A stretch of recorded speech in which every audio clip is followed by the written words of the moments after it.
Dang araw mga kabubog, ngayon nga ang day 2 ng ating bagong driver At unang biyahe natin ay bubog At yun nga medyo hapon na kami nakalabas sa deliver ng bubog dahil tukod napakaraming truck sa deliveran. Kaya unang biyahe namin ay tukod agad kami. Pagkatapos mga kabubog ay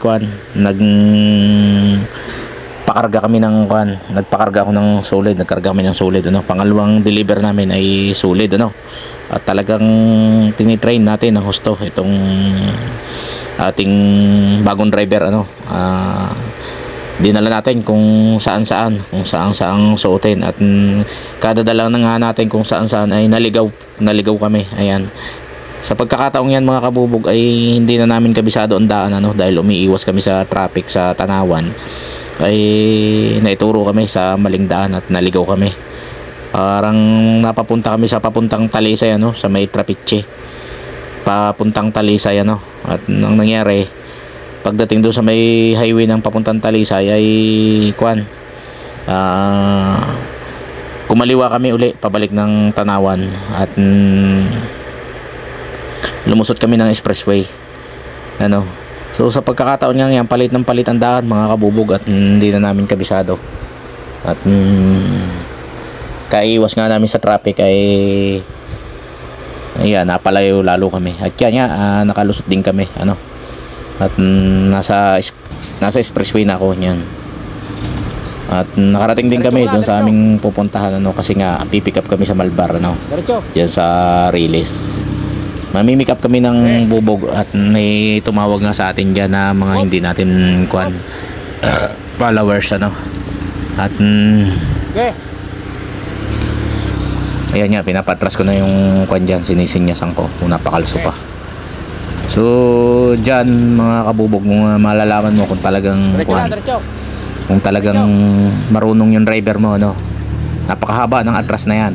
So tingnan natin kung kakayanin niya hanggang dulo mula dyan hanggang dulo yung patras at ayan, kita nyo yung kalsada, napakaliit tapos ang daming tao dyan, daming mga nakaparada dyang sasakyan So yan ang dito training at tingnan natin kung papasa mga kabubog. Kung kahapon dinaan natin sa mga malalaking highway, expressway, ngayon naman ay idadaan natin sa sa mga rough road at maliliit na eskinita na daanan patras. Yan ang training nalalaman natin kung talagang pwede ng pakawalan sinasamahan ko muna at pagka talagang kaya na nilang ma-make up sasamahan ko na lang sa pahinante at ito naman ay mga kabubog hindi magpipermihan gawa ng ito na may papasok. Hindi mangyayari dito pa extra lang pagka talagang ako hindi makakabiyahe so yan, medyo mahaba-haba ang atras na yan at talagang gipitan yan susubukan talaga kung marunong bubog kung pwede nang pakawalan kung pasado na siguro magaling ang nagturo dito magaling siguro magturo ang tatay nito. Siguro 7 taon pa lang tinuturuan na. Ayun nadali pa ang mukha ko doon. Ayun silang mga followers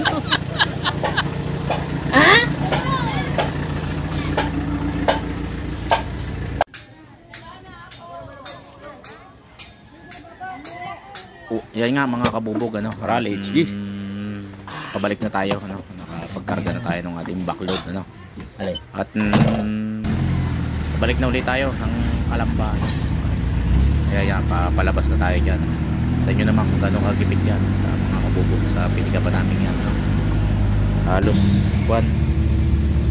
puro bahayan at yan traffic kami mga kabubog kaya tinilim na kami ng uwi sobrang traffic yan talaga sa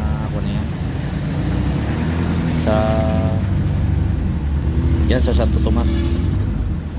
Grabe traffic mga kabubog at ito nga nakarating na kami. Ketras diretso lang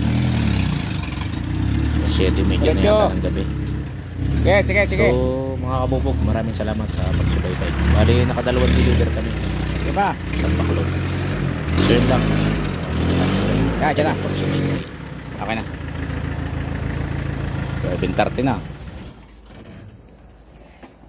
Tayo mga ilaw.